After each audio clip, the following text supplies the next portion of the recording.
Hello guys, Termex here, and welcome back to another New World video. Now in today's New World video, I've been begged the question probably for the past month and a half.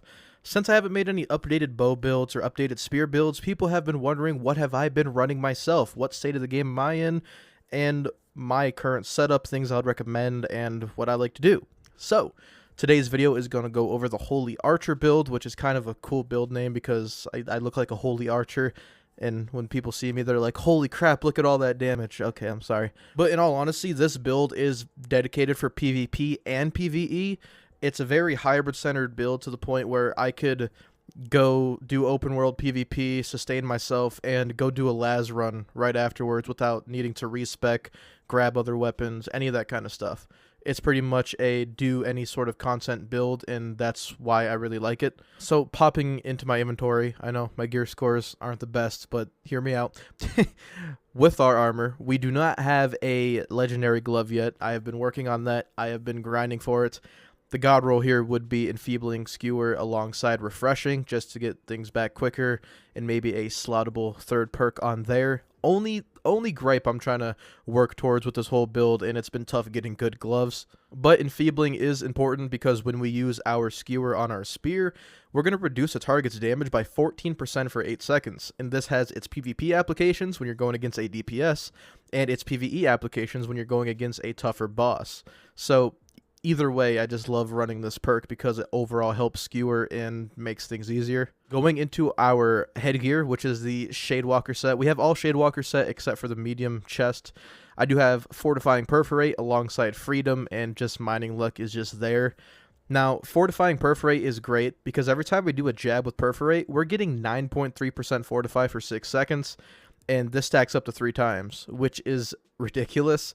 And the fact you can get 27% Fortify that is self-sufficient, you almost become a mini tank for a few seconds. If you're wondering why maybe an outpost rush, this guy with light armor and a spear, he's tanking more hits than I expected.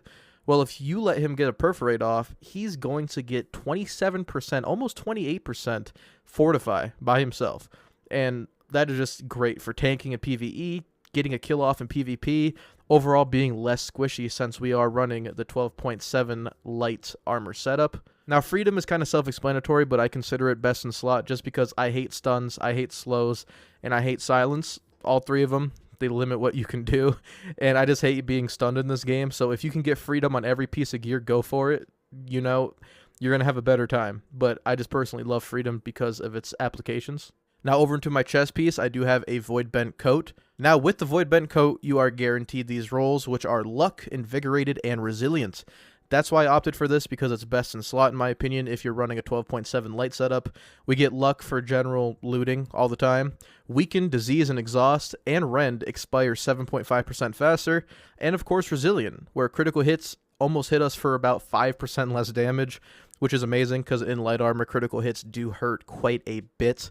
And it's just good to have resistance to that. And overall, Void Bent Coat is my favorite, best in slot for this. But if you guys have any other ideas, let me know in the comments. But I don't really think you can get better than this, unless you want to slot in a Refreshing one, which would work if you want shorter cooldowns. But in general, cooldowns with this build aren't really a problem unless you want to count Poison Shot. That's probably the only ability that I need, like, faster out of this whole build. But other than that, cooldowns aren't really a problem. As for gloves, we already went over the gloves, and I already explained Enfeebling Skewer. Now into the pants. The pants have Vigor, which makes it so Bleed, Burn, and Poison all expire 7.5% faster, which I think is great, because I hate all 3 of those things, and if you know, when you're on a light armor, you take a tremendous amount of damage from those. So it's good to have that. Lost Ward is whatever, it's just a trash roll, but Sunring Riposte. This is probably one of my favorite perks when it comes to the rapier, because when you hit a riposte, you're going to give them a stack of rend that is a 14% rend for 10 seconds, and it allows you to execute some pretty nasty things when it comes to PvP, or even with PvE applications. You can get easy rend on a boss with just using riposte. Didn't mean for that to rhyme, but you know what I mean. It's not the time. God, I'm literally not trying to rhyme right now. But on top of all of that, riposte is just good to basically be more self-sufficient on a rapier, and I don't think I ever met a person in the world that doesn't use riposte on a rapier, so this is just free damage for just having it on your armor. And now finally down to the boots. My boots have Refreshing, which reduces our max cooldowns by about 3%, and another Invigorated, so Weaken, Disease, Exhaust, and Rend expire 7.5% faster. Since we do have two Invigorateds, they are going to stack upon one another. Now as for the jewelry, something I'm not too proud of, as jewelry is expensive and I do need better jewelry. But heading into the amulet first, I do have Refreshing and Luck, which is nice. Luck is just good for general looting. Refreshing, so we get about a 3% max cooldown reduction for all of our abilities. Now over into the ring, we do have Leeching, which gives us the 5% health back from the damage that we do. And it's good in most situations. It's more noticeable on something like a spear over the bow. Unless you hit for big damage with the bow. I mean, if you hit somebody for like 6k damage with the bow, you're going to notice the healing. But in general, it's just a nice sustainable perk. And we have lightning damage, that's just kind of there and in the way, something I do want to trade out eventually. And finally, we do have the earring, which has the Refreshing perk once again, giving us a almost 3% max cooldown reduction. And we have Evasive. This is more of a PvE thing that I would personally recommend, since earrings aren't really broad spectrumed when it comes to the lack of rolls you can get on an earring. Earrings have the least amount of options, as most of their rolls loot pool consist of like engineers boost or cooking boost or any of that kind of stuff. And just having Evasive makes it easier to be your range DPS role when it comes to PvE content, because we're going to be rolling a lot. That's how you're going to proc your Gambit gems. That's how you're going to proc your guaranteed crits with 300 dexterity. So having Evasive just makes it easier on your tank to perform what he needs to do, and it makes your job a lot easier as well. Now heading over into the spear, I do have a Refreshing move and Enchanted Spear. Lost Bane is just a whatever perk. Refreshing move is great because light and heavy attacks reduce all your active weapon cooldowns by about 3%, which I do personally enjoy, especially now that Coup de Grace counts as a heavy attack. It will count towards Refreshing move. Not that I use Sweep anymore, but it's just a little tidbit for anyone wondering. And of course Enchanted. Light and heavy attacks deal 9.5% more damage. Honestly great to have. If you don't have these, and honestly, enchanted items are just expensive in general on most servers, I would recommend critical hit damage or critical hit chance, maybe with some keen vault kick so you can get more critical hit chance. But overall, your spear won't matter too much. Just try to get something that benefits damage or cooldowns, because we can cooldown cycle with the spear pretty well, even though I'm not rocking Sweep. And now for the bow. It's a bow I had for a while.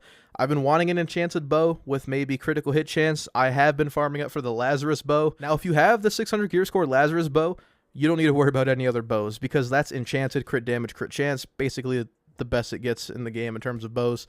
But for now, this is what I'm using with Brash. Now, the crit damage is great. Chain Lightning is great because it just gives you free damage when people are grouped up. But for Brash, I do want to talk about this, because not everybody likes Brash. A lot of people love Gambit because you're always dodging. For how I play the game and how I like to use my weapon, both PvE and PvP wise, I do love Brash, because that opening shot on somebody, when I hit them for like mega 4,000 damage, it makes the fight easier for me. You know what I mean? And the way my bow build is spec'd is so the first shot hurts them as much as possible. Now, in terms of any other time, if I was running any other bow or for any other purpose, I would run Gambit. I would want that 15% damage when my stamina isn't full. Just to make that clear with you guys, I'm not against Gambit. I know it exists, but for my personal reasoning, I prefer Brash most of the time. Now, I would love to go over the Rapier in terms of what the Rapier can do. My Rapier sucks. I'm going to throw it out there. I have Electrified on it just for the sheer fact that I was doing a certain piece of content. Traditionally, I love running Gambit on it, of course, with the crit damage, which I guess is nice. I need to craft a better Rapier. I'm not going to lie to you here. But I just don't use Rapier as much as I want to. I've been more focusing on Spear Bow. As fun as Rapier is, it's not my main squeeze. But of course, get the traditional damage dealing things on your Rapier, like critical hit damage, maybe even Rogue for backstab, since Rapace can guarantee that backstab damage. But overall, the Rapier's fun. I like to use it, and guaranteed rolls, I would probably go Enchanted or Rogue. Now, as for consumables, with my slots, I put water in the very bottom for like slow passive health, and it just saves weight. But I do have a regen, so you just have a regen potion, and I have normal health potions. Alongside a honing stone, I usually just use weaks because they give you some sort of damage for free, and these things are like dirt in terms of crafting them, so it's pretty easy to just have them chill there. Now for buff food, a lot of people are going to say, Dexterity buff food, why would you use buff food? You're a nerd. right now with the winter event, you can get these buttercream puddings for like 2 winter tokens a piece, and they give you 33 dexterity for 25 minutes. And that is insane. 33 dex for 25 minutes for literally doing nothing, just collecting presents around the map. Every present's guaranteed 10 tokens. So that's 5 of these cakes just for going to each tree around the map, and they're comparable to the 40 dex for 40-minute food. I mean, you're losing out on 7 dex, and it's, granted it is shorter, but that food right now, at least on my server, almost goes for 300 a pop, just because of how hard it is to make with the legendary fish. You're getting so much more out of just buying this buttercream pudding from the event shop that I would personally just stack up on this stuff. Like Dexterity, maybe even Con, they have it for every attribute. Just a little helpful thing I thought you guys should know. Now, I know everyone's going to ask about it, so I'm going to tell you. Ammo-wise, I run steel arrows for 2 reasons. First reason, orichalcum is inflated to high water right now. Orichalcum is very expensive, so is star metal. And if you want to shoot money, you could shoot money. If you want to shoot 500 gold per stack of arrows, be my guest. I mean, your server might be different from my server, but for me, steel is just easy to get. It does decent enough damage, and unless I'm doing war or if I'm trying to be really competitive, I'm going to stick with steel. Otherwise, I would use orichalcum arrows if I really seen that I needed to. Now, one more thing I do want to go across is armor. I chose all pristine opals because each one of these gives me 2.5% elemental damage absorption.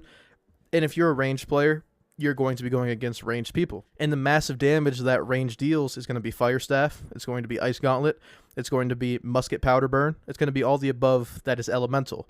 So for me at least, I feel that all elemental gems just fit perfectly with this build. Of course, my jewelry is for physical because I don't want to be a full-on, no physical resistant person. But for me, I like to have the onyx on my jewelry as it gives me the physical damage, and then I like to have the opal on my armor, which gives me the elemental damage absorption. And now heading over to my character, I am running all dex on everything in this build, so my dex is pretty set. Most of my dex here, which is, let's see, how many points did I have? 256 points of dex is just from my equipment alone, so putting 50 points into it to hit the 300 is necessary. And you get that guaranteed crit after a damage roll that's triggered once every 10 seconds. So use that to your own will. It's going to be helping you out tremendously. I'm about to get AFK kicked because I've been explaining this for so long. But I want to talk about 150 con because people are going to be like, you're not actually playing DPS. Your damage is shit. You don't know what you're doing. I did make a video a while back saying if 400 dex was worth it. And traditionally, I used to run 400 dex with 60 con. The reason being, when you run 400 dex with 60 con and you eat a 40 con food, you have 400 dex, but you also have 100 con, which gives you the 10% max health for your physical armor increase, which is nice. But as I've been playing this game more and more, and I see how the meta shift and how bad it is to be a light armor with no con, you are literally going to get 2-tapped by anything that touches you, including AI. So for me at least, the 150 con gives me up to 10,000 health, and that's without the one jewelry perk that gives you 9% more max health. I forgot what jewelry it's on. I'm 99% sure it's on amulets. It just gives you flat out more health. But we are getting the 20% stronger consumables. We're getting the 10% max health per physical armor. And we're getting the decreased critical hit damage taken. This is a big one. 10% is huge when most of the damage in New World is generated through critical hit damage, and this just helps out tremendously. And having 10k health as a light armor does throw a lot of people off. They expect to kill you in a few hits because people have been so computed to go against a light armor, and they're like, oh, well, this guy just takes a few hits to take out. But not with this. Not with 150 con 300 dex. You're going to be able to take a few hits, but you still have to play cautiously. Even though you have all this health doesn't mean you have a lot of resistance. You still have to play as a light armor and still pick your fights, all right? And as for dex, all the dex milestones are pretty nice. We have 5% chance for critical hits. We have 5% raw thrust damage. We have dodges cost 10 less stamina, so we could actually have a third light dodge. We have backstab and headshot damage by 10%, which is amazing. And we have plus 10% bonus on critical hits based on if they're stunned, slowed, or rooted, which is great because if you riposte somebody, it's just going to help out with overall damage. Now, I will go over my builds. I'm not going to go super in-depth because I do not want this video to be 38 minutes long, but real quick with the bow, this is my bow setup, mainly spec for heavy attacks. If you want to see the full in-depth thing for that, click in the top right about now. Now for my spear, I like to run this setup because it gains a lot of damage, great for PvE as well. More PvE applications than PvP. A lot of people like to switch out Vault Kick for Sweep, which is completely fine. Now, if you want to see this video, top right about now. And as for the musket and rapier, I don't use the musket enough to warrant making a build video on it because I don't know all the mechanics of it. I'm not too keen on everything about the musket, but this is what I like to run when I personally use the musket. It's probably bad in a lot of main musket users' eyes, but it's what I like to use. Don't have a video on that, and I don't have a video on a rapier, but this is my rapier. Basically everything in the grace category. I've since departed from flurry just because I don't like flurry anymore after discovering the potential of evade. It's just not necessary in my opinion. But I want to link you guys the bow and the spear build just so this video isn't too long. I'm not trying to farm views or anything. It's just something that I don't want to repeat myself every 10 minutes because people love to see what builds I run, and it's better to explain it over there than repeat myself again for both of our sanity's sake. But yeah, other than that, guys, that is basically what I've been rocking, things I've been doing. But that's where I'm at in New World, and I'm having fun with New World, just waiting on some content drops and hopefully some cool things to stop by, and waiting on those daggers, those two. I would love to make another build video on those daggers because, yeah, okay, we're not going to talk about the daggers. I don't want to get a copyright striked with everything that Amazon's doing right now, but I hope you guys did enjoy this video. If it helped you out in any way, it would mean a lot if you guys left a like on it, or consider subscribing if you guys want to tune in for more of my content. I try my best to post 3 times a week, but holidays have kind of limited that. But yeah, hope you guys have a terrific day. Happy New Year's, by the way. It is now 2022. Hopefully it treats us better than the past 2 years have. But yeah, you guys have a great day. My Discord's in the description below if you want to join my Discord. But I'll see you guys later.